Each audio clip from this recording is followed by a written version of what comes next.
திருப்பூரில் chicken rice வர தாமதமானதால் hotel கடையை அடித்து நொறுக்கி சூறையாடிய இளைஞர்களின் சிசிடிவி காட்சிகள் வெளியாகியுள்ளது. கேஷியர் மற்றும் மாஸ்டரை தாக்கி ரத்தம் சொட்ட சொட்ட காயப்படுத்திய ரவுடியிச சம்பவத்தில் நடந்தது என்ன?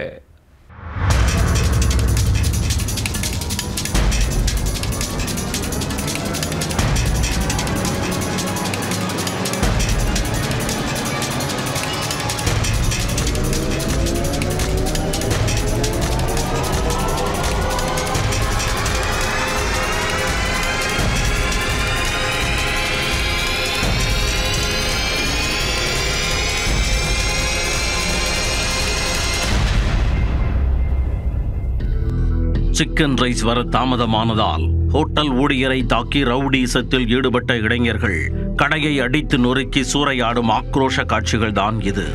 சாதாரண சிக்கன் ரைஸ் விவகாரத்தை ஊதி பெரியதாக்கி ஆட்டம் போட்ட இளைஞர்களுக்கு போலீசார் கொடுத்த மரண ட்விஸ்டில் நடந்தது என்ன? திருப்பூர் வீரபாண்டி காவல் நிலையம் அருகே பெப்சி என்ற பெயரில் இயங்கும் நான்வெஜ் ஹோட்டலில் அதே பகுதியைச் சேர்ந்த கௌதம் என்பவர் உணவருந்த சென்றுள்ளார். சிக்கன் ரைஸ் ஆர்டர் கொடுத்துவிட்டு அமைதியாக அமர்ந்திருந்தவர் திடீரென்று ஹோட்டல் ஊழியர்களிடம் வாக்குவாதத்தில் ஈடுபட்டு சத்தம் போட்டுள்ளார். எனக்கு பின்னால் வந்தவர்களுக்கெல்லாம் சப்ளை செய்யும் நீங்கள் என்னை கண்டுகொள்ளவே இல்லையே என கேட்டு தகராறு செய்துள்ளார். ஐயா, லைன்ல கரெக்டாக தான் ஆர்டர் எடுக்கிறோம் என கூறி ஹோட்டல் ஊழியர்களும் அதற்கு பதிலளிக்க அதை கேட்ட கௌதம் ஆக்ரோஷ செயலில் ஈடுபட ஆரம்பித்தார்.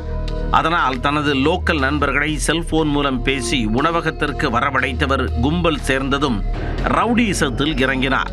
கல்லாவில் நின்றிருந்த கேஷியரை தாக்கியவர்கள் உணவகத்தை கலவரக்காடாக்கினர். பேசிக்கொண்டே இருக்கின்ற பொழுது ஊழியர் ஒருவரின் முகத்தில் நங்கென்று குத்தி நிலைகுறைய வைத்த கௌதம் தாக்குதலை தடுக்க முயன்ற சக ஊழியர்களையும் சரமாரியாக தாக்கி வெறிச்செயலில் ஈடுபட்டார். அப்போது கடையில் இருந்த வாடிக்கையாளர்கள் சிலர் சம்பவத்தை கண்டு தலைதெறிக்க ஓடினர். தொடர்ந்து ஆக்ரோஷத்தில் சுற்றியவர்கள் கும்பலாக இருக்கும் தைரியத்தில் ஹோட்டல் கண்ணாடியை அடித்து நொறுக்கி ஆத்திரம் தீர ஆட்டம் போட்டனர். இனியும் விட்டால் நிலைமை தலைகளாகிவிடும் என்பதை உணர்ந்த அக்கம்பக்கத்து கடைக்காரர்கள் கடையில் தகராறு செய்து கொண்டிருந்த கௌதமை மடக்கி பிடித்து சம்பவத்தை தடுத்துள்ளனர். சம்பவத்தில் குக்கர் மூடியால் தாக்கியதில் கேஷியர் ஜாகிரின் முகம் மற்றும் தலையில் பலத்த காயம் ஏற்பட்டது. சம்பவத்தின் சூடாரி 6 பேர் தப்பி ஓடிய நிலையில் பிடிபட்ட கௌதமை மட்டும் வீரபாண்டி காவல்துறையினரிடம் ஒப்படைத்தனர். ஹோட்டல் சிசிடிவி காட்சிகளை கைப்பற்றி போலீசார் வழக்கு பதிந்து விசாரணையை தொடங்கினர். அதில் பிடிபட்ட கௌதம் மீது ஏற்கனவே 10க்கும் மேற்பட்ட குற்ற வழக்குகள் இருப்பது தெரிய வந்தது. ஹோட்டலை சேதப்படுத்தியது, இரத்த காயம் ஏற்படுத்தியது மற்றும் உயிருக்கு ஆபத்தை விளைவித்தது உள்ளிட்ட 5 பிரிவுகளில் வழக்கு பதிந்து சிறப்பாக சிக்கன் ரைஸ் போல் கவனித்துள்ளனர். மேலும் தப்பியோடிய மணிகண்டன், சஞ்சய் உள்ளிட்ட 4 பேரை கைது செய்தனர். விசாரணைக்கு பின்னர் பிடிபட்ட 5 பேரையும் நீதிமன்றத்தில் ஆஜர்படுத்தி அவர்களை சிறையில் அடைத்தனர். திருப்பூரில் இயங்கி வரும் ஹோட்டல் உள்ளிட்ட கடைகளில் உள்ளூர் இளைஞர்கள் போதையில் அடிக்கடி இதுபோன்று தகராறு செய்து கடையை சூறையாடுவதாக குற்றம் சாட்டப்படுகிறது. இதனால் தொழில் நடத்த அச்சமாக இருப்பதாக கடை வியாபாரிகள் போலீசாரிடம் வேதனை தெரிவித்துள்ளனர்.